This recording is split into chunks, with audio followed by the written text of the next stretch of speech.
P Bhaskara Rao గారు, నీవు ఎవరి సహవాసంలో ఉన్నావు?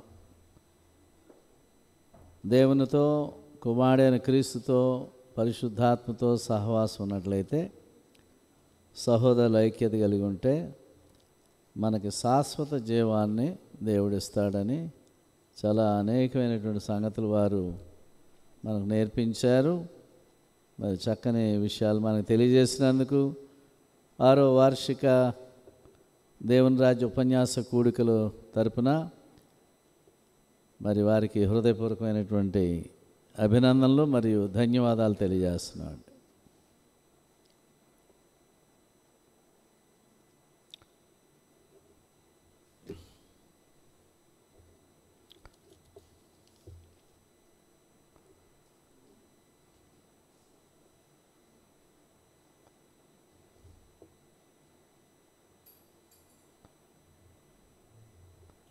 ఒక కీర్తన మనం పాడుకుందామండి.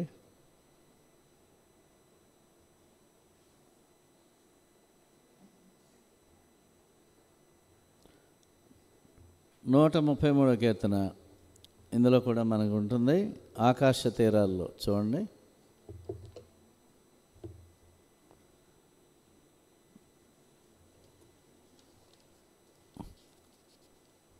ఆకాశ తీరాలలో 110వ కీర్తన అండి.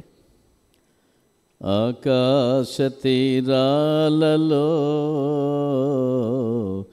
రవిచంద్ర తారకలలో కనుగొంటి నేను ప్రభు యేసు మహిమ, కనుగొంటి నేను ప్రభు యేసు మహిమ. ఈ విశాల విశ్వమునందు, ఈ విశాల విశ్వమునందు సెలయేటి కెరటాలలో సుడిగాలి వలయాలలో, సెలయేటి కెరటాలలో సుడిగాలి వలయాలలో యేసునాథుని వదనం కనిపించెను బహు సుందరమై. యేసునాథుని వదనం కనిపించెను బహు సుందరమై. ఆకాశ తీరాలలో రవిచంద్ర తారకలలో కనుగొంటి నేను ప్రభు యేసు మహిమ, కనుగొంటి నేను ప్రభు యేసు మహిమ. ఈ విశాల విశ్వమునందు, ఈ విశాల విశ్వమునందు ఫలపుష్ప సౌరభములో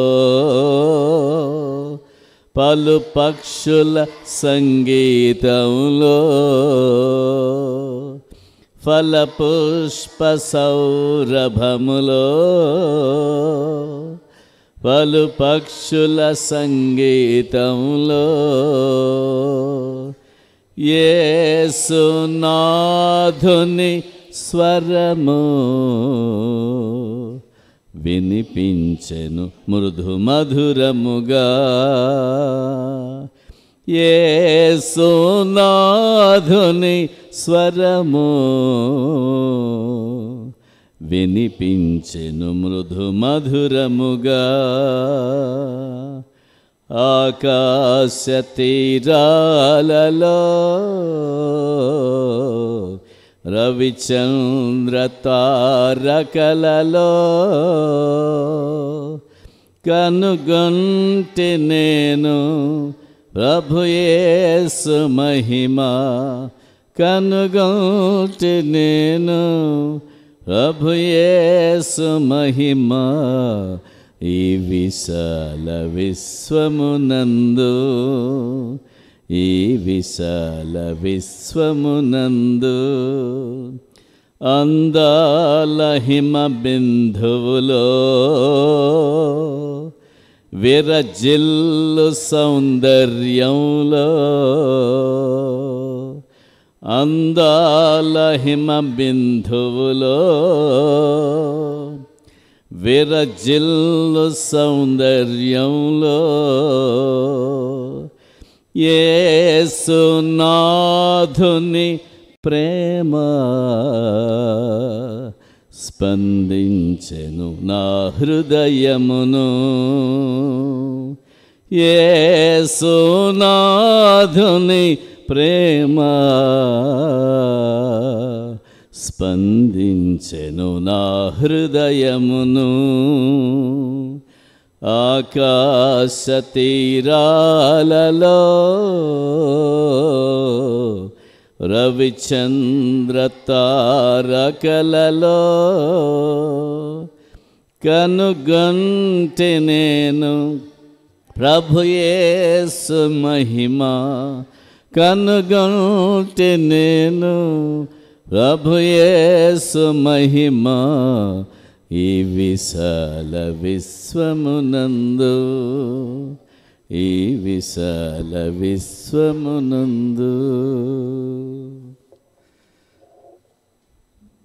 మనం అందరం లేచి నిలబడి మన ప్రియులు అంతర్జాతీయ సువార్తికులు, ఘనులు, పెద్దలు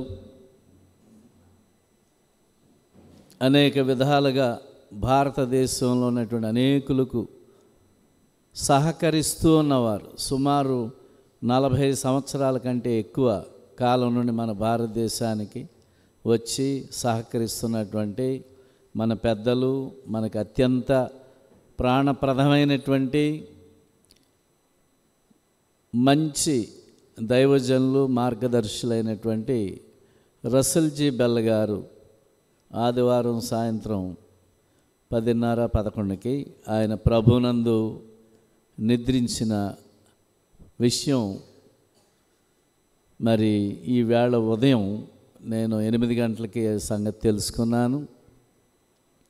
గత 3 రోజులుగా మనసు ఒక విధంగా రకరకాలుగా ఉన్నా కూడా గత రాత్రి అనుకోకుండానే ఆయన చేసినటువంటి ప్రసంగాన్ని మీకు చేయడం జరిగింది. ఆయన జ్ఞాపకం చేసుకుంటున్నాం, రోజు జ్ఞాపకం చేసుకుని ప్రార్థన చేసాం. మీరు అందరూ ప్రార్థన చేస్తున్నారు, చెయ్యండి దయచేసి. వారి సమాధి శుక్రవారం ఉదయం మరి 9 గంటలకి అమెరికాలో మిజోరీ రాష్ట్రంలో హాస్టన్ అనేటువంటి ప్రాంతంలో ఆయన్ని సమాధి చేయబోతున్నారు. వారి తల్లిదండ్రులు, తన భార్య ఎక్కడైతే సమాధి చేయబడ్డారో అక్కడే సమాధి చేయబడుతున్నారు. అంటే ఇప్పుడు అయ్యగారు ఉండేటువంటి కాన్సాస్ టొపాకో పట్టణం నుండి 100 మైళ్ళు తీసుకుని వెళ్ళి అక్కడ సమాధి చేయబోతున్నారు అన్నమాట. కాబట్టి మీ అనుదిన ప్రార్థనలో మీరు జ్ఞాపకం చేసుకోండి. ఇవాళ వారి కుమారుడు, చిన్న కుమారుడు బ్రయన్ బెల్ గారు, అలాగే పెద్దలు, సహృదయులు, అత్యంత నమ్మకమైనటువంటి మన ప్రియులు రావు గారు, జి నాగేశ్వరరావు గారు వారు ప్రార్థన చేసి, అంటే వారు ఫోన్ చేసి ఈ విషయాన్ని తెలియజేసినప్పుడు మరొక విషయం చెప్పారు. ప్రసన్న, నువ్వేమి భయపడకు, ఏం బాధపడద్దు, నాన్నగారు చేసిన పని నేను కొనసాగిస్తాను. ఆర్ఫన్ హోము కొనసాగింపబడుతుంది, ఇబ్బంది ఏమీ లేదు. వచ్చే సమ్మర్ అంటే వేసవికాలంలో నేను వస్తాను అని వారి చిన్న కుమారుడు బ్రయన్ బెల్ గారు వాగ్దానం చేశారు.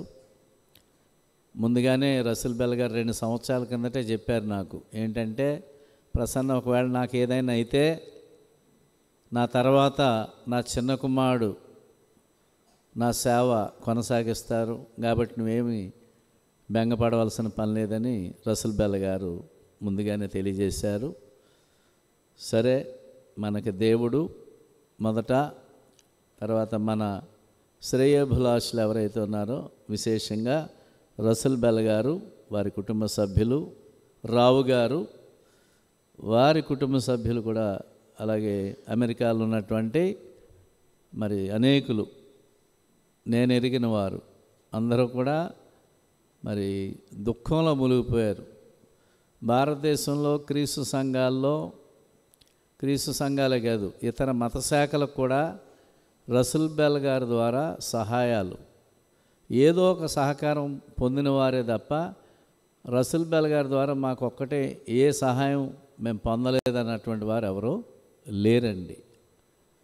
ఒక కీర్తన పుస్తకం ఏమైనా తీసుకున్నవారే, పుల్పిట్స్ కానీ, చర్చ్ బిల్డింగ్ ఫండ్స్ కానీ, చర్చ్ రికార్డ్ బుక్స్ కానీ, వర్షిప్ సప్లైస్ కానీ, బైసికిల్స్ కానీ, ఆయన సుమారు 40 సంవత్సరాల పైబడి భారతీయుల యొక్క దారిద్రతను తొలగించడానికి విశేషంగా సేవకుల్లో, సంఘాల్లో వారి వంతు ముద్ర వారు వేసి ఎప్పటికీ మర్చిపోలేనటువంటి వ్యక్తిగా ఆయన మరి మన హృదయాల్లో నిలిచిపోయారు.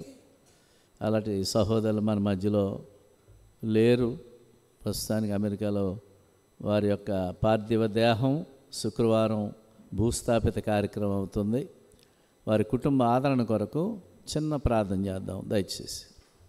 మహాపరిశుద్ధుడ, మహోన్నతుడ, ప్రేమస్వరూపి, దయగల మా తండ్రి, అంతర్జాతీయ సువార్థికులు, పెద్దలు, ఘనులు, వాక్యమును బాగుగా చెప్పగలిగినటువంటి నీ దాసులు, ఎన్నో శ్రమలు కోర్చి సుఖాలు మరిచి ప్రభా మరి మీ దాసులు రసూల్ బెల్ గారు అనేక విధాలుగా అనేక గ్రామాల్లో అనేక రాష్ట్రాల్లో ప్రభా మరి నీ సేవను చేసి సంఘాలను బలపరిచి ప్రారంభించి అనేక నశించుచున్న ఆత్మలను ప్రభా సువార్త ప్రకటించి నీ వైపు త్రిప్పినటువంటి నీ దాసుని యొక్క అంతిమ యాత్ర ప్రభా మరి మీ కృపను బట్టి శుక్రవారం జరగనేయుండగా తండ్రి ఘనంగా జరుగుటకు సహాయపడండి.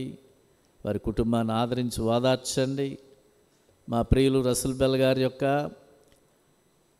ఆత్మకు మీరు పరదేశులో విశ్రాంతిలో మీరు ప్రవేశింపజేసి వారికి తగినటువంటి ఉపశమనం మీరు అనుగ్రహిస్తున్నందుకు మీకు స్తోత్రాలు స్తుతులు చెల్లిస్తున్నాం. వారితో మేము గడిపినటువంటి సంవత్సరాలు, అనేక సందర్భాలు, సంతోషాలు, దుఃఖాలు, అవమానాలు, ఇబ్బందులు, ఇరుకులు,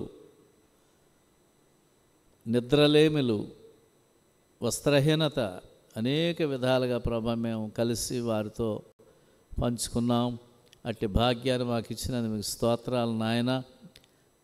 ప్రభా ఇదిగో మరి భారతదేశ వ్యాప్తంగా మాత్రమే గాక ప్రపంచవ్యాప్తంగా అనేక దేశాల నుంచి ప్రభువా వారికి అనేక విధాలుగా నివాళులు అర్పిస్తున్నారు, ప్రార్థనలు చేస్తున్నారు. తండ్రి వారి ఆత్మకు శాంతిని ప్రసాదించి వారి కుటుంబానికి ప్రభా మీరు తండ్రి ఓదార్పును ఆదరణ దయచేయండి. తండ్రి వారి ద్వారా జరిగించినటువంటి సేవ ముందు కొనసాగింపబడ్డకు తండ్రి వారి చిన్న కుమారుడు బ్రయన్ బెల్ గారిని ప్రభా మీరు బలపరిచినందుకు మీకు స్తోత్రాలు స్తుతులు చెల్లిస్తున్నాం. వారికి మంచి ఆరోగ్యమును దీర్ఘాయుష్యత ఇచ్చేయండి ఆయన. మిగిలిన ఇద్దరు కుమారులు టామ్ బెల్ గారిని, మైక్ బెల్ గారిని కూడా మీరు దీవించి ఆస్వాదించండి. సోదరి జూలీ బెల్ గారిని దీవించండి. అలాగే ప్రభా మరి రావు గారు వారి కుటుంబాలని, ఎస్పీఓ స్పాన్సర్స్ అందరినీ కూడా పేరు పేరున అక్కడున్న సంఘాలని మీరు దీవించి ఆశీర్వదించి కాపాడమని తండ్రి మా హృదయాల్లో ఉన్నటువంటి వేదనను ప్రభా మీరే తండ్రి మీ కృపను బట్టి మాన్పమని సహాయం చేయమని యేసుక్రీస్తు నామములో ఈ మనవులు సమర్పించి స్తుతించి గణపరిచి పొంది ఉన్నాము. ఆమేన్. అందరూ దయచేసి కూర్చోండి. వందనాలు.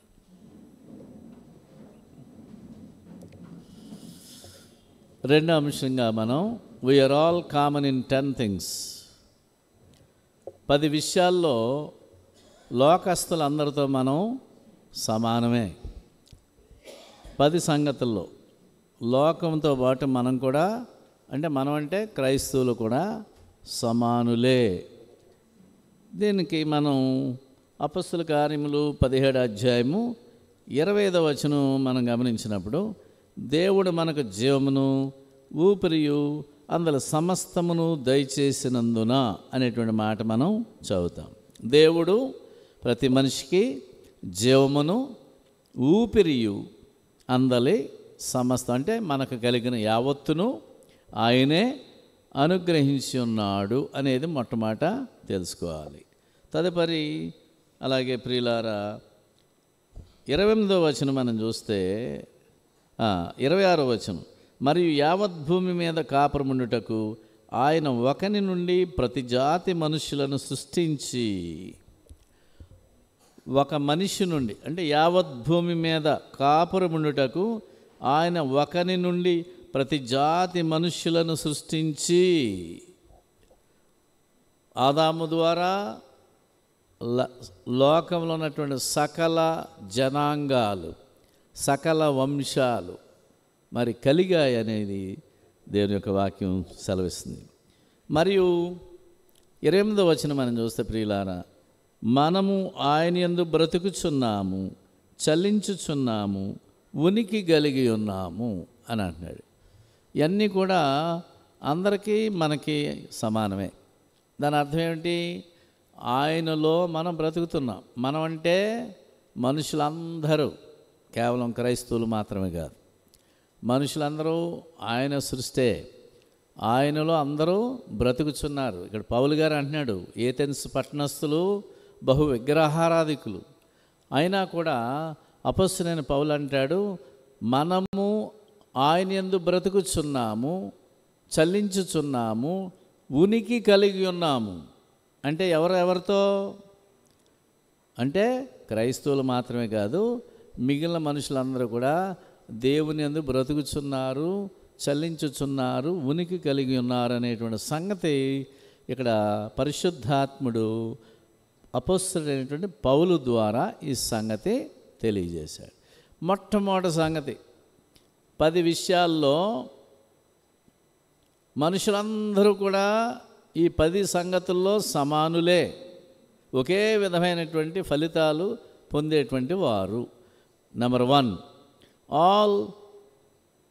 All have the same spiritual father.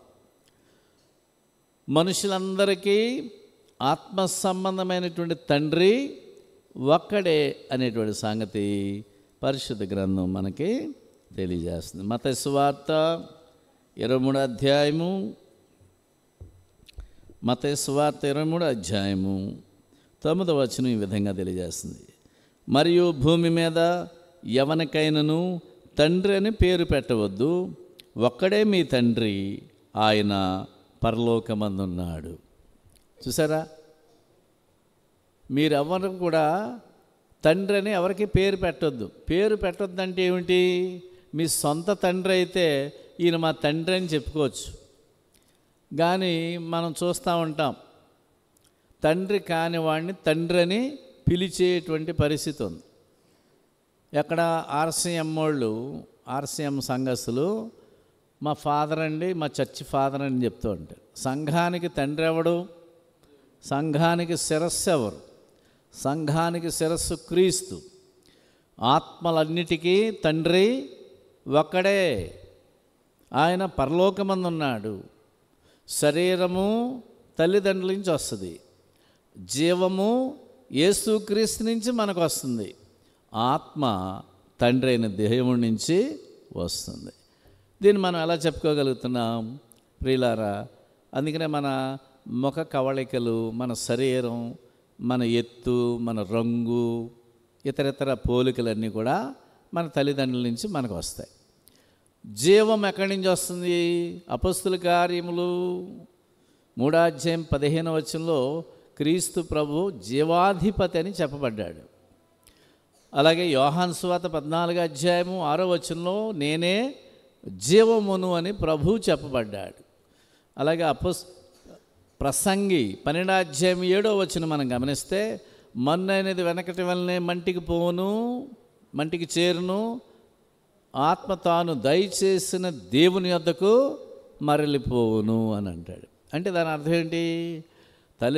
మన శరీరము తల్లిదండ్రుల నుంచి వస్తుంటే జీవము యేసు ప్రభు ఇస్తున్నాడు, ఆత్మ తండ్రి అయిన యెహోవా మనకు అనుగ్రహిస్తున్నారు.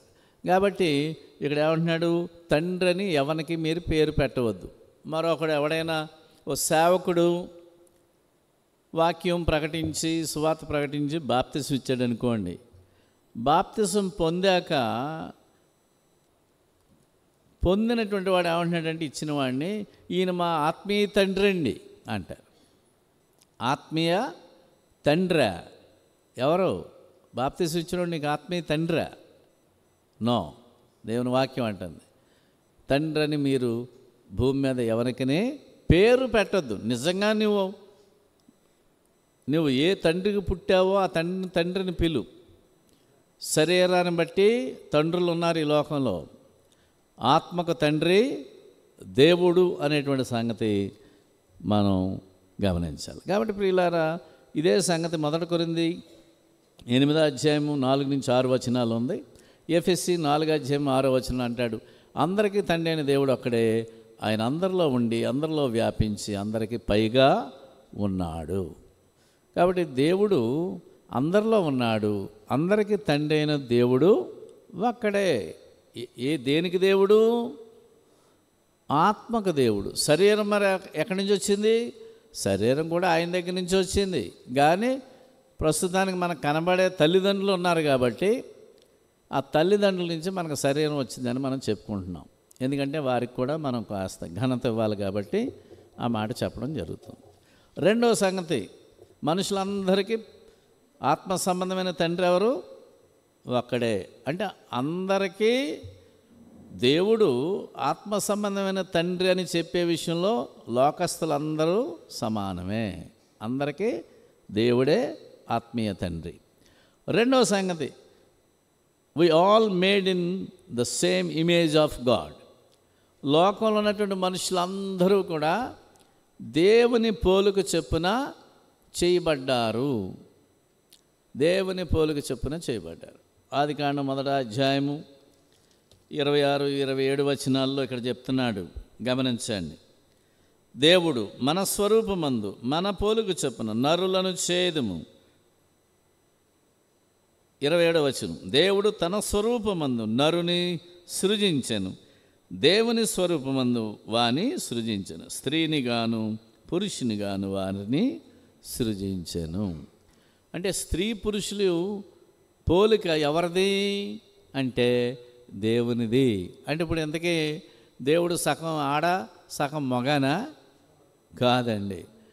ఆడవారికి శిరస్సు ఉంది, ఆడవారికి చేతులు ఉన్నాయి, పురుషుడు కూడా అవే అవయవాలు ఉన్నాయి. ఇంచుమించు 195% అవయవాలన్నీ కూడా ఇంచుమించు పురుషునితో సమానమైనటువంటి పోలికలే స్త్రీకి కూడా ఉంటాయి అనేది మనం గమనించాలి.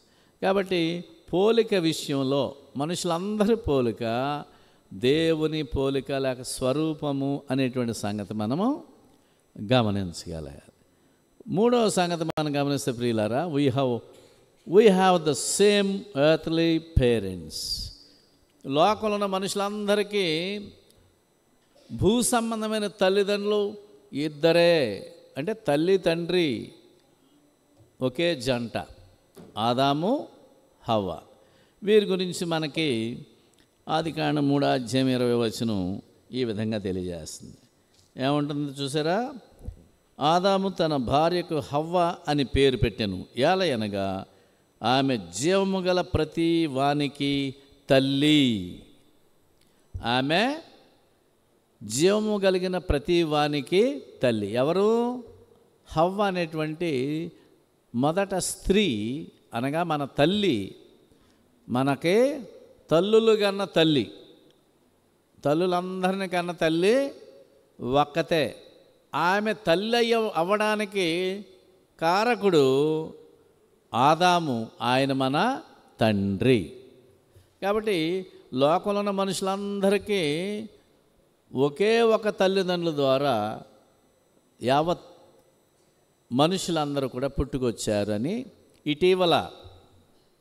ఇటీవల శాస్త్రవేత్తలు పరిశోధన చేశారు. DNA పరిశోధన చేస్తే అందులో కేవలం ఒక కుటుంబం నుంచి, అంటే తల్లిదండ్రుల నుంచి మాత్రమే DNA ప్రపంచంలో ఉన్నటువంటి మనుషులందరికీ వెళ్ళిందనేటువంటి ఒక పోలిక శాస్త్రవేత్తలు నిర్ధారణ చేయడం మనం చూస్తాం. తదుపరి 4వ సంగతి, 10 సంగతులు. We are all common in 10 things. 10 విషయాల్లో లోకంలో ఉన్న మనుషులందరూ సమానమే అనేటువంటి అంశాన్ని మనం నేర్చుకుంటున్నాం. 4వ సంగతి, హెన్స్ వీఆర్ ఆల్ సిన్నర్స్. గమనించారా? పాపం విషయంలో కూడా లోకంలో ఉన్న వారందరూ కూడా సమానమే. మీరు రోమీలకు రాసిన పత్రిక 1వ అధ్యాయం చదివితే అన్యజనులు పాపులు అని దేవుడు తేల్చాడు. 2వ అధ్యాయము చదివితే ఇశ్రాయేలీలు కూడా పాపులే అన్నాడు. తదుపరి రోమీలకు రాసిన పత్రిక 3వ అధ్యాయం చదివితే మీకు రోమా 3:23 అంటాడు, ఏ భేదము లేదు, అందరూ పాపము చేసి దేవుడు అనుగ్రహించు మహిమను పొందలేకపోతారు. 1వ అధ్యాయము అన్యజనులు పాపులు, 2వ అధ్యాయము ఇశ్రాయేలీలు కూడా పాపులే, 3వ అధ్యాయంలో అందరూ పాపులే. అంటే పాపం విషయంలో లోకంలో ఉన్న వాళ్ళందరూ కూడా సమానమే. 5వ సంగతి చూద్దామండి ప్రియులారా, సమయాభావాన్ని బట్టి మనం త్వరగా ముందుకు వెళ్దాం.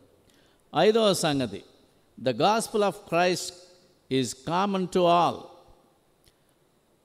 క్రీస్తు ప్రభు యొక్క సువార్త అందరికీ సమానమే. ఇక్కడ గమనించాలి మనం, బిషప్లకు ఒక రకం, పోపులకు మరో రకం, రెవరెండ్లకు ఇంకో రకం, సేవకులకి మరో రకం, విశ్వాసులకు ఒక రకం, సంఘ పెద్దలకు మరో రకం, సంఘ పరిచారకులకు మరొక రకం అనేటువంటి కార్యక్రమాలు లేదు. ఒకడు రక్షణ పొందాలంటే క్రీస్తు ప్రభు యొక్క రక్షణ సువార్త వినవలసింది, నమ్మాలి, మనసు మార్చుకోవాలి, తమ పాపములు ఒప్పుకోవాలి, క్రీస్తు ప్రభువుని మనుషులు ఎదుట ఒప్పుకోవాలి, పాప క్షమాపణ నిమిత్తమై పునర్జన్మ సంబంధమైన స్నానమను జల సమాధిలో క్రీస్తుతో పాటు సమానమైనటువంటి సహానుభవాన్ని, అంటే క్రీస్తు చనిపోయి సమాధి చేయబడి లేచిన రీతిగా ప్రతి మనుషుడు క్రీస్తుతో పాటు నీటి యందు సమాధి చేయబడి, అంటే పాపముల విషయమై చనిపోయి, రెండవది నీటి యందు సమాధి చేయబడి క్రీస్తు వలె సమాధి నుండి లేచినట్టుగా నీట నుండి నూతన జీవం పొంది నడుచుకోవడానికి లేపబడవలసినటువంటి పరిస్థితి ఉంది అనేటువంటి సంగతి మనం గమనించాలి. ఇప్పుడు గమనిద్దాం. మార్క్స్ సువార్త 16:16 అంటుంది, మీరు సర్వలోకమునకు వెళ్ళి సర్వ సృష్టికి నా సువార్తను ప్రకటించు. సర్వలోకమునకు అంటే దాని అర్థం ఏమిటి? సువార్త అందరికీ, కొందరికి కాదు. ఒకడు అంటాడు, యేసు ప్రభు మీకు దేవుడు, మాకు కాదు అంటాడు ఒకడు. మీ వాక్యాలు, మీ సువార్తలు మీరే చెప్పుకుంటూ మాకు వినబడకూడదు అంటాడు మరొకడు. మేము దేవుని మాట వినుట న్యాయమా, మనుష్యుల మాట వినుట న్యాయమా? దేవునికి లోబడాలా లేక మనుషులకు లోబడాలా? దేవుడితో పాటు మనుష్యుడు పోటీ పడితే ఎవరికి ఓటు వేయాలి? మనం ఓటు ఎవరికి వేయాలండి? దేవునికే వేయాలి తప్ప మనిషికి మనం ఓటు వేయవలసిన అవసరత లేదు అనేది మనం తెలుసుకుందాం. మత్తయి సువార్త 28:18-20 ప్రభువారు అంటున్నాడు, పరలోకమందును భూమి మీద నాకు సర్వాధికారము ఇయ్యబడి ఉన్నది కనుక కాబట్టి మీరు సర్వలోకమునకు వెళ్ళి సమస్త జనులను నాకు శిష్యులుగా చేయడి, తండ్రి యొక్కయు కుమారుని యొక్కయు పరిశుద్ధాత్మ యొక్కయు నామములోనికి వారికి బాప్తిస్మమిచ్చుచు నేను ఏ సంగతులను ఆజ్ఞాపించుతునో వాటన్నిటినీ గైకొనవలనని వారికి బోధించుడి. ఇదిగో యుగ సమాప్తి వరకు సదాకాలం మీతో కూడా ఉన్నాను అని ప్రభువారు చెప్పడం జరిగింది. కాబట్టి క్రీస్తు ప్రభు యొక్క సువార్త మనుషులందరికీ సమానమే. ఇంతవరకు మనం 10 సంగతుల్లో మనుషులతో పాటు అందరూ, అంటే మనుషులందరూ సమానమే అనేటువంటి విషయంలో ఇంతవరకు 5 సంగతులను మనం నేర్చుకున్నాం. 6వ సంగతి మనం చూద్దాం.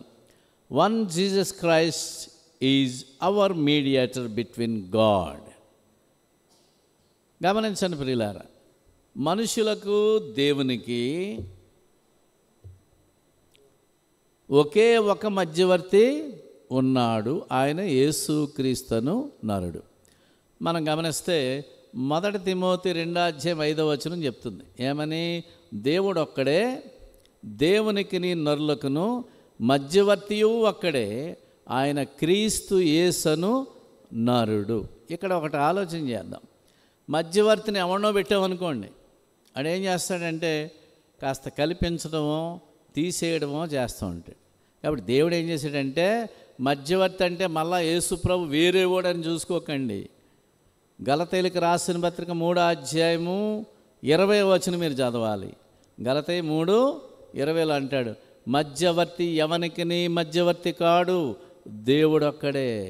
అంటే దేవుడు మొదటివాడు, మధ్యస్థుడు, కడపటివాడు.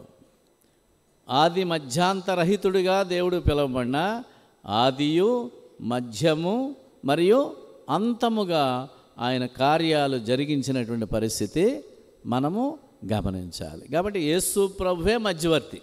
ఇప్పుడు చాలామంది ఏమంటున్నారు, అబ్బెబ్బే దేవునికి మాకునండి మధ్యలో దేవదాసయ్య గారు ఉన్నారు అంటున్నాడు ఒకడు. దేవదాసయ్య గారు అంటే బైబిల్ మిషన్ ఉందండి. మరొకడు అంటున్నాడు జాన్ పోప్ గారు ఉన్నాడు అని ఒకడు అంటాడు మధ్యవర్తి. లేక మరియమ్మ ఉంది మధ్యవర్తి అంటున్నారు. మరి కొందరు అంటున్నారు హెబ్రోను భక్త సింగ్ గారు ఉన్నారు మధ్యవర్తి, మేము భక్త సింగ్ గారు సహవాసం అని అంటున్నారు. అంటే ఇప్పుడు నువ్వేం చేస్తున్నావు?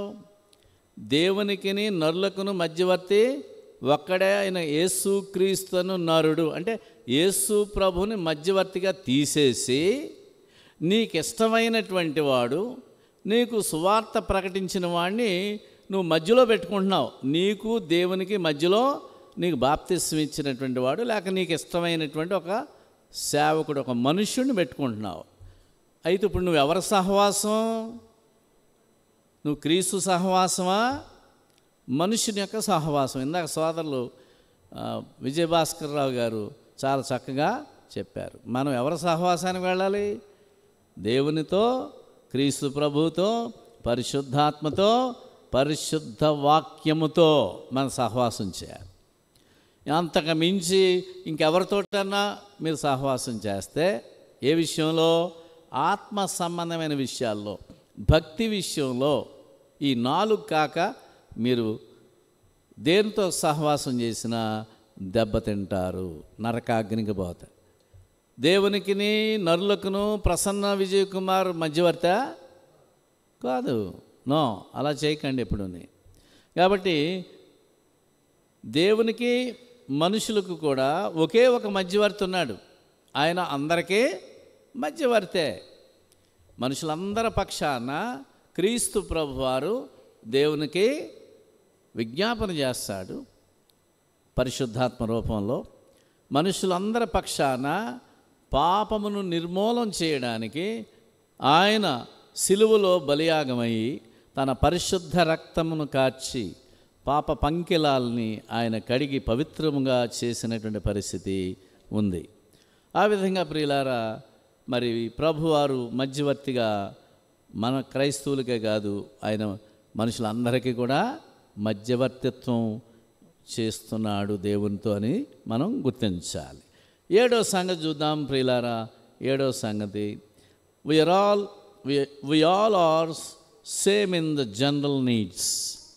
మనకి భౌతిక సంబంధమైన జీవితం విషయంలో, అంటే ఈ లోక సంబంధమైన జీవితం విషయంలో నీళ్లు త్రాగడం, వస్త్రాలు వేసుకోవడం, భోజనం తినడం, వివాహం చేసుకోవడం, ఇల్లు కట్టుకోవడం, ఉద్యోగమో వ్యాపారమో పని వెతుక్కోవడం అనేది అందరికీ ఉన్నటువంటి లంపటాలే, అంటే తప్పనిసరి అవసరాలు.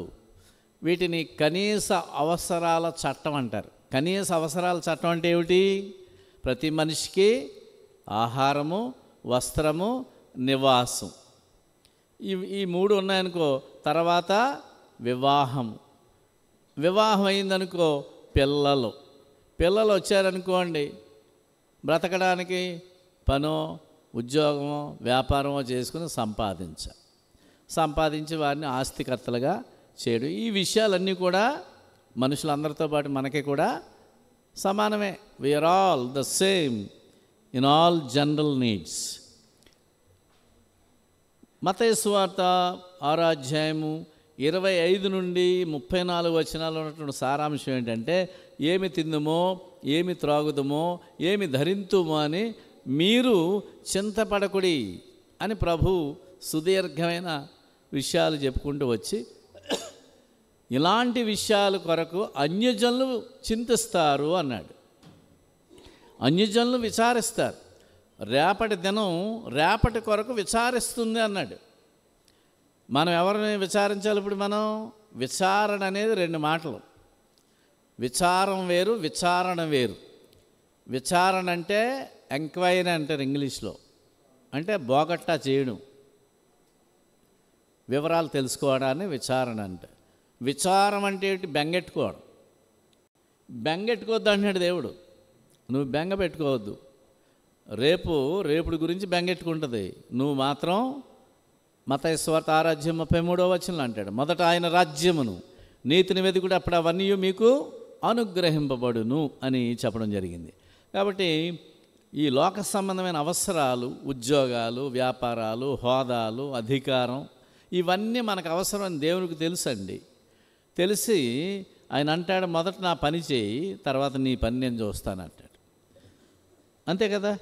మనం దేవుని పని మొదట చేసామనుకోండి, దేవుడు మన పని ఆయనే చేస్తాడంటే ఆయన దిగి వచ్చి చేస్తాడని కాదు. అక్కడ ఆయన మనుషుల ద్వారానే మనకు చేయవలసిన మేలు చేయడం జరుగుతుంది.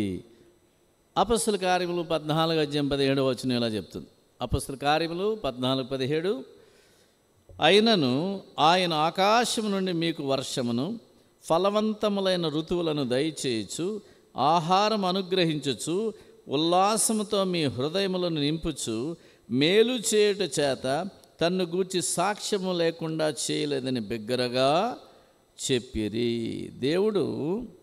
దేవుడండి కేవలం మాటలు మాత్రమే చెప్పడు. ఆయన వాక్యాలు చెప్పడం మాత్రమే కాదు. ఆయన అంటున్నాడు, ఆయన ఆకాశము నుండి వర్షమును కురిపించి ఫలవంతమైన ఋతువులను అనుగ్రహించి మనకు ఆహారమును, హృదయమునకు ఉల్లాసము కలుగజేసేటువంటి ఇతర ద్రవ్యాలు, అలాగే నూనెలు, ఇతర భూ సంబంధమైనటువంటి పంటలన్నీ ఇచ్చి, భూఫలాలు ఇచ్చి మనుష్యులను సంతృప్తి చేస్తున్నాడు. బ్రతుకు జీవుడా అన్నట్టుగా మనం ఇక్కడ ఉండగలుగుతాం. ఇప్పుడు చాలామంది ప్రయాసపడుతున్నారు, చంద్రమండలం మీద ఇల్లు కట్టాలి, లేకపోతే అంగారక గ్రహం మీద కట్టాలి, అక్కడెక్కడో కట్టాలని. అక్కడెక్కడా కట్టడానికి ఎవరికీ అవకాశం లేదండి. ఎంత ఖరీదో తెలుసా? ఇక్కడి నుంచి వాతావరణం, ఆహార పదార్థాలు అన్నీ పట్టుకెళ్ళి అక్కడ ఎన్ని రోజులు తింటారు వాళ్ళు. అక్కడ మళ్ళీ ఇక్కడ రావాలంటే ఎంత ఖర్చు, ఎంత దూరం, అది అసలు సాధ్యమా అసాధ్యమా? ఈ లోపల ఏదన్నా గ్రహశాఖలు వచ్చి గుద్దిందంటే ర్యాకెట్టు లేదు, ఏమీ లేదు, అడ్రస్సే ఉండదు. ఇలాంటి పరిస్థితిలో అందుకనే మనం చదువుకున్నాం. అపొస్తలుల కార్యములు 17వ అధ్యాయము 26వ వచనం చెప్తుందంటే, యావత్ భూమి మీద కాపురముండుటకు ఒక మనుష్యు నుండి ప్రతి జాతి మనుషులను ఆయన సృజించి, ఎక్కడ కాపురం ఉండడానికి? చంద్రమండలం మీద, అంగారక గ్రహం మీద, లేకపోతే ప్లూటో మీద, లేక ఇతర గ్రహాల మీద కాదు, యావత్ భూమి మీద మాత్రమే మనుషుడు మనుగడ సాగించగలుగుతున్నాడు. కాబట్టి మన అవసరాలు ఈ భూ సంబంధమైన జీవితానికి కావాల్సిన అవసరాల విషయంలో మనుషులందరూ కూడా సమానమే అనేటువంటి సంగతి మనం గుర్తించాలి. 8వ సంగతి చూద్దామండి. 8వ సంగతి, we have the same enemy. మనుషులందరికీ ఒకే ఒక శత్రువు ఉన్నాడు. శత్రువు విషయంలో కూడా అందరూ సమానమే. కానీ మనుషులు స్వార్థప్రియులైపోయి ఒకరితో ఒకరు తగులాడుకుంటున్నారు, ఒకరితో ఒకరు దోచుకు తింటున్నారు, ఒకరితో ఒకరు కబ్జాలు చేసుకుంటున్నారు, ఒకరినొకరు మోసగించుకుంటున్నారు. ఇది సాతాను యొక్క లక్షణాలు. ప్రభువారు అంటున్నాడు ఏమని? We have the same enemy. దేవునికి, దేవదూతలకి, మనుషులందరికీ ఒకే ఒక శత్రువు, సాతానుడు వాడి సైన్యము. సాతానుడు వాడి సైన్యం, శత్రువు. సాతాను అందరికీ శత్రువే. వాడిని పూజించిన వాడికి శత్రువే, వాడిని వ్యతిరేకించిన వాడికి కూడా శత్రువే. మీరు గమనించారు లేదో, మాంత్రిక విద్యలు నేర్చుకునేవాళ్ళు చివరికి ఆ మాంత్రిక విద్య చేతే చనిపోతారు. ఆ సంగతి తెలుసా మీకు? ఏ దెయ్యాన్నైతే కొలుస్తారో, ఏ శక్తినైతే వారు ఉపాసనం చేస్తారో, చివరికి ఆ శక్తితోటే దెబ్బతిని చచ్చిపోతారు. పాములు పెంచేవాడు ఆ పాముతోటే కాటేయించుకుని చచ్చిపోతాడు. తెలుసా మీకు ఆ సంగతే? పాముని చేత్తో పట్టేసుకుంటాడు, తోకట్టుకుని ఇలా లాగేస్తాడు, ఇలాగ ఆడింతాడు, ఎప్పుడో వేసదో కాటు అయిపోతాడు, అంతే. అలా ఎంతమంది లేరండి? పేపర్లో ఎన్ని న్యూస్లు చదవలేదు మనం? ఎస్, ఇక్కడ మనకు శత్రువు ఒకడే, సాతానుడు. వాడి వెనకాల ఉన్నటువంటి సైన్యం మనకు శత్రువు, మనుషులందరికీ శత్రువు, దేవునికి శత్రువు. అలాగే చివరికి దేవదూతలకు కూడా వాడే శత్రువు. గమనిద్దాం. 1 పేతురు 5వ అధ్యాయము 8వ వచనం ఇలా ఈ విధంగా తెలియజేస్తుంది. నిబ్బరమైన బుద్ధి కలిగిన వారై మెలకుగా ఉండి, మీ విరోధి అయిన అపవాది గర్జించు సింహం వలె ఎవరిని మృంగుదనా అని వెదుగుచూ తిరుగులాడుచున్నాడు. మీ విరోధి ఎవడో? మీరు నిబ్బరమైన బుద్ధి గలవారై మెలకుగా ఉండి, మీ విరోధి అయిన అపవాది అంటే దాని అర్థం మనకు శత్రువు అపవాది. ఎవరికి? క్రైస్తవులకు మాత్రమే కాదండి, మనుషులందరికీ శత్రువు వాడు. వాడిని జాగ్రత్త కనిపెట్టుకోవాలి. వాడు మనల్ని చెడగొడతాడు. వాడు ఒకసారి ఈ భూ సంబంధమైన ఆస్తిపాస్తులు పెంచేస్తూ ఉంటాడు. అని నమ్ముకుంటే భూ సంబంధమైన ఆస్తిపాస్తులన్నీ పెంచుతూ ఉంటే వాళ్ళు అనుకుంటారు, ఓహో మనకంతా లాభమే కలుగుతుంది అనుకుంటారు. కానీ ఒక్క క్షణములోనే పాతాళానికి వెళ్ళిపోతారు. ఒక్క క్షణములోనే వారు కట్టుకున్నటువంటి గాలి మేళ్ళన్నీ కూడా కూలిపోతాయి, అద్దాల మేళ్ళన్నీ కూడా కూలిపోయి భస్మీపట్నం అయిపోతారు, బూడిదైపోతారు. ఎందువలన? వానిలో క్షేమము లేదు, సాతాన్లో క్షేమము లేదు, సాతాన్లో స్వస్థత లేదు, సాతాన్లో ఏ మంచి లక్షణం లేదు. పోనీ ఒకటన్నా ఉన్నా బాగుండు, ఒకటే కూడా లేదు వాడి దగ్గర. కాబట్టి మనం శత్రువు, మనుషులందరికీ శత్రువు సాతానుడు. ఆ విషయంలో అందరూ ఒకటే. 9వ సంగతి అండి, we all will die on one day. మనుషులందరూ ఏదో ఒక రోజు చనిపోతారు. హెబ్రీయులకు రాసిన పత్రిక 9వ అధ్యాయం 27వ వచనం. మన రసల్ బెల్ గారి కోసం మనం చెప్పుకున్నామా? ఆదివారం సాయంత్రం 10-11 మధ్యలో ఆయన చనిపోయారు అని. It is appointed that all men should die once for all, then the judgment will follows. మనుషులందరూ ఒక్కసారే మృతి పొందవలనని నియమింపబడి ఉన్నది. అటు తర్వాత తీర్పు జరుగును. ఇప్పుడు గమనించండి ప్రియులారా, మనుషులందరూ ఏదో రోజు చనిపోతారు. ప్రతివాడు ఈ భూమి మీద చావు అందరికీ సహజము, మరణము అందరికీ సహజం. మన పెద్దలు ఓ సామెత చెప్పారు, పుట్టుట గిట్టుట కొరకే అన్నారు. పుట్టుట గిట్టుట అంటే చావడం కోసమే పుడతాడు అని. కాబట్టి మరణం అందరికీ సమానం. చివరికి యేసు ప్రభు వారు కూడా ఈ లోకానికి వచ్చినప్పుడు ఆయన కూడా చనిపోయారు. తర్వాత 10వ సంగతి అండి, చివరి సంగతి, We will all stand before the judgment of Christ. మనుషులందరూ కూడా క్రీస్తు ప్రభు యొక్క న్యాయపీఠం ఎదుట ప్రత్యక్షము కావలెనని కొరింథీ 2వ పత్రిక 5వ అధ్యాయం 10వ వచనం మనకు తెలియజేస్తుంది. మనుషులందరూ, అందులో ఎవడు నేను రాను అంటే కుదరదండి. నేను రాను అనే నోట్లోంచి మాట రాదు, అసలు తలంపే రాదు వాడికి. వాడి బుర్ర దేవుని కంట్రోల్లోకి వెళ్ళిపోద్ది. ఇక తెలివితేటలు పనికిరావు. ఇంకా మడత తెలివితేటలు, పిచ్చి తెలివితేటలు భూమి మీద బ్రతుకున్నప్పుడే, చచ్చాక పాతాళములో ఉపాయమైనను ఉపాధి అయినను లేదు అని వాక్యం చెప్తుంది. ఇక్కడ గమనించండి ప్రియులారా, కొరింథీ 2వ పత్రిక 5వ అధ్యాయం 10వ వచనం. ఎందుకనగా తాను జరిగించిన క్రియల చొప్పున అవి మంచివైనను సరే చెడ్డవైనను సరే దేహముతో జరిగించిన వాటి ఫలమును ప్రతివాడును పొందినట్లు మనమందరమును క్రీస్తు న్యాయపీఠం ఎదుట ప్రత్యక్షము కావలెను. క్రీస్తు ప్రభు యొక్క న్యాయపీఠం ఎదుట, అనగా ఆయన న్యాయస్థానం ఎదుట మనుషులందరూ కూడా ప్రత్యక్షం కావలేను. ఇంకో సంగతి అండి, మనుషులు మాత్రమే కాదు, కొరింథీ పత్రికలు అంటాడు, పౌలు అంటాడు, మనము దేవదూతలకు తీర్పు తీర్చుదుమని మీరు ఎరుగరా. మనం లోకానికి తీర్పు తీరుస్తామనేటువంటి సంగతి మీకు తెలీదా? పేతురుతో ప్రభువారు అన్నాడు, నువ్వు భూమి మీద దేన్ని బంధిస్తావో పరలోకమందు అది బంధింపబడుతుంది, భూమి మీద నువ్వు దేన్ని విప్పుతావో అది పరలోకమందును విప్పబడును. అంటే ఒక దైవజనుడికి దేవుడిచ్చినటువంటి అధికారం, అవకాశం, ఆధిక్యత, ఆశీర్వాదం ఎంత గొప్పదంటే, ఒక యజమానుడు తన దాసుని నమ్మి తాళాలు ఇచ్చినంత నమ్మకాన్ని దేవుడు పెట్టాడు. ఇక్కడ గమనిస్తే మనుషులందరూ క్రీస్తు ప్రభు యొక్క న్యాయపీఠం ఎదుట ప్రత్యక్షం కావాలి. ఫిలిప్పీలకు రాసిన పత్రిక 2వ అధ్యాయము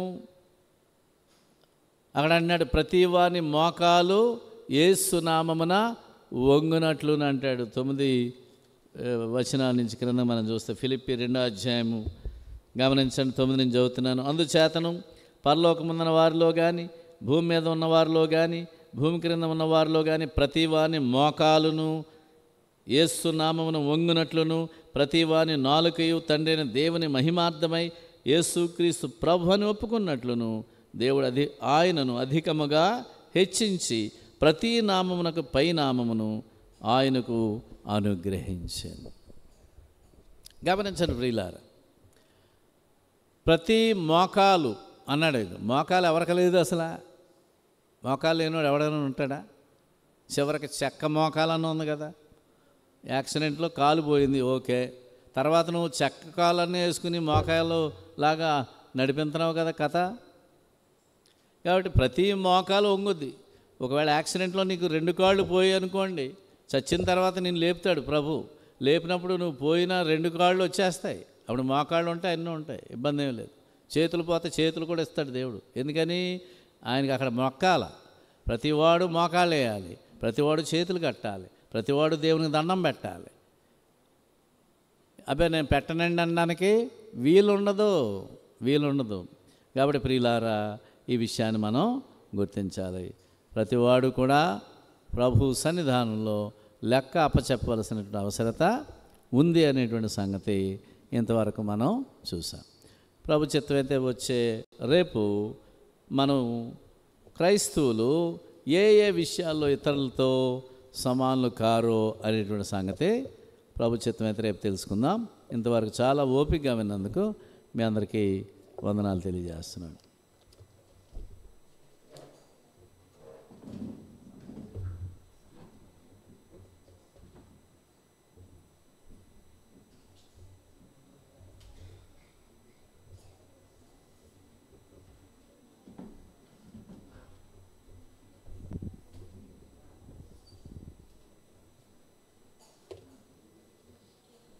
ప్రియులరా, ఇంతవరకు ఒక అద్భుతమైనటువంటి సంగతి మనం విన్నాం.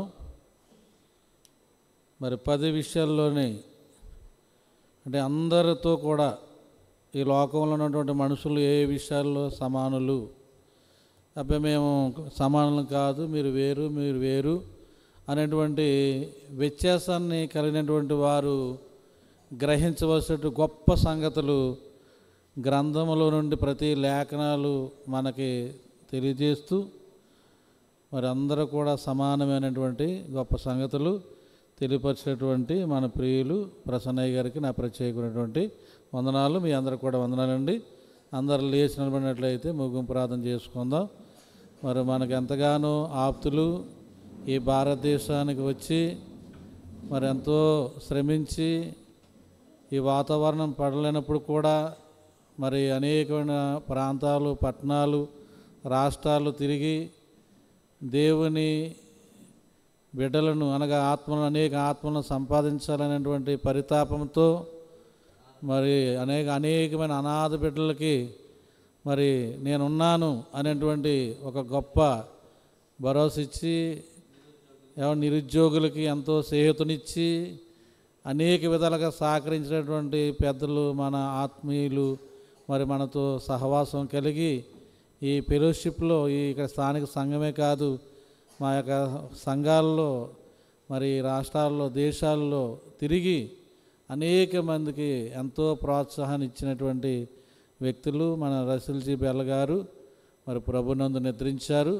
ప్రభునందు మృతులు ధన్యులని పరలోకముందు చెప్పగానే వింటని వారు తమ ప్రయాసములు మాని విశ్రాంతి పొందుతున్నారని ఎబ్రీ పత్రిక 14-13 వచనంలో చెప్పిన మాటను బట్టి, అంటే ప్రతి వారు ఇప్పుడు ఇందాక మన అయ్యగారు చెప్పినటువంటి రీతిగా లాస్ట్ మాట, మరణం అందరికీ కూడా సమానమే.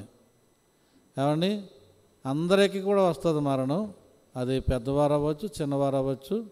అదే రీతిలో ఆ వరుసలో మనకంటే ముందుగా మరి వెళ్ళినటువంటి బెల్లగారు యొక్క కుటుంబానికి, వారి యొక్క కుటుంబానికి తగిన ఆదరణ, ఓదార్పు మరి కలిగేటట్లు మరి ఇక్కడ ఉన్నటువంటి సిస్టర్ పెట్రిషా ఆర్ఫనేజ్ వారు, సంఘస్థులు, ఆయా ప్రాంతాల నుంచి వచ్చిన వారు అందరూ కూడా వారి కుటుంబం కొరకు మీరు ప్రార్థన చేయాలని ప్రేమపూర్వకంగా మిమ్మల్ని కోరుచున్నాం. ప్రార్థించుకుందాం. అందరూ కూడా ప్రార్థనలు ఏకీపించాలని కోరుచున్నాం. పరిశుద్ధుడైన మా తండ్రి, ప్రేమగల మా దేవ, మహోన్నతుడా, సర్వాధికారి, సర్వశక్తి సంపన్నుడా, మీ ఘనమైన శ్రేష్టమైన నామాన్ని ఇలా ఇక్కడ ఉన్న స్థానిక క్రీస్తు సంఘము ద్వారా ఇదిగో 6వ వార్షికోత్సవ దేవుని రాజు ఉపన్యాస ప్రార్థన కూడుకులో భాగంగా మా ప్రియులు జాన్ ప్రసన్న విజయ్ కుమార్ గారి ఆధ్వర్యంలో ఎంతో ఘనంగా మీరు జరిగిస్తున్న దాన్ని బట్టి మీకు అనంత కోట్లాది స్తుతులు, స్తోత్రాలు తండ్రి.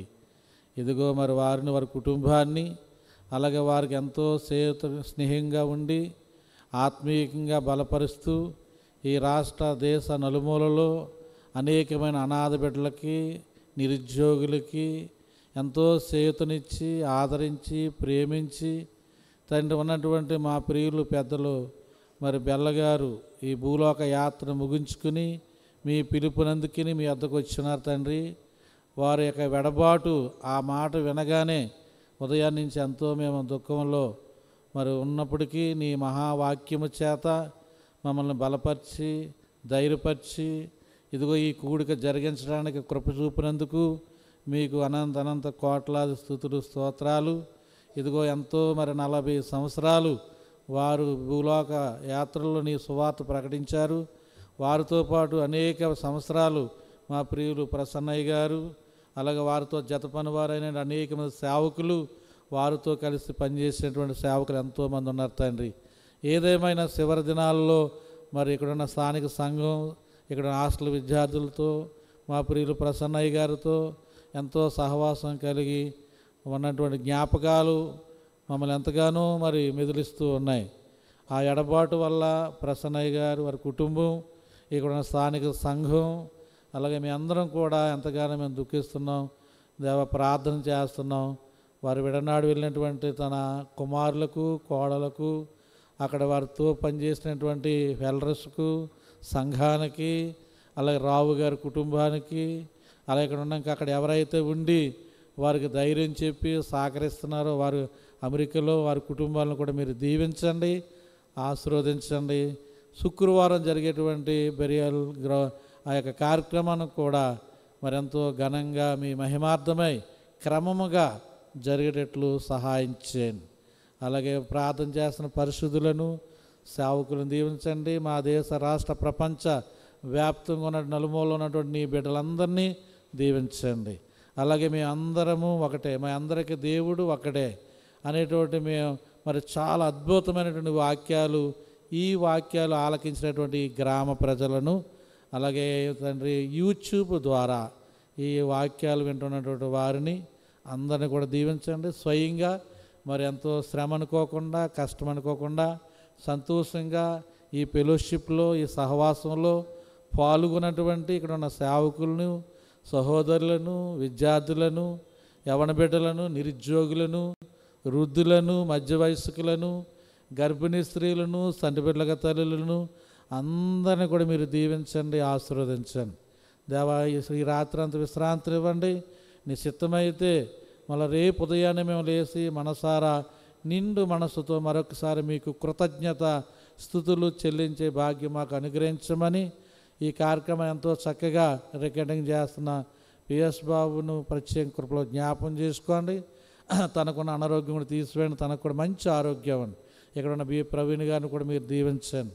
అలా ముఖ్యంగా ఈ హాస్టల్ నడిపిస్తూ మమ్మల్ని ఎంతగానో ఆత్మీయంగా వాక్యము చేత మమ్మల్ని ఎంతో బలపరుస్తున్న మా ప్రియులు ప్రసన్న విజయ్ కుమార్ గారు, అలాగే వారి యొక్క కుటుంబాన్ని, వారి సతీమణి గారిని, వారి బిడ్డలను, వారు చేస్తున్న సేవా పరిచర్య, అనేకమైనటువంటి వారి చేతివృత్తి పనులన్నింటిలో మీరే తోడుగుని నడిపించమని, మా దేశ రాష్ట్ర ప్రపంచ నాయకులు, అధికారులను, అలాగే సేవకులను, వైద్యులను, అలాగే ఉపాధ్యాయులను, అలాగే రైతులను, రైతు కూలీలను అందరిని కూడా మీరు దీవించండి. ఆహారం లేక, వస్త్రాలు లేక, మరి అనేకమైనటువంటి బాధల్లో ఉంటూ రైలు స్టేషన్లో, బస్ స్టేషన్లో ఉంటున్న బిడ్డలు ఎంతోమంది, వారిని కూడా మీరు ఆదరించండి. అలాగే ఈ ప్రార్థనలో ఆలకిస్తూ మాతో పాటు ఏకీపించినటువంటి ఈ గ్రామ ప్రజలను, ఇక్కడ ఉన్న వారందరినీ కూడా దీవించి ఆశీర్వదించమని మా ప్రభు నీ ప్రియకుమారుడైన యేసుక్రీస్తు అతి పరిశుద్ధమైన నామములో అడిగి వేడుకొనుచున్నాము తండ్రి. ఆమెన్. అందరికీ వందనాలండి.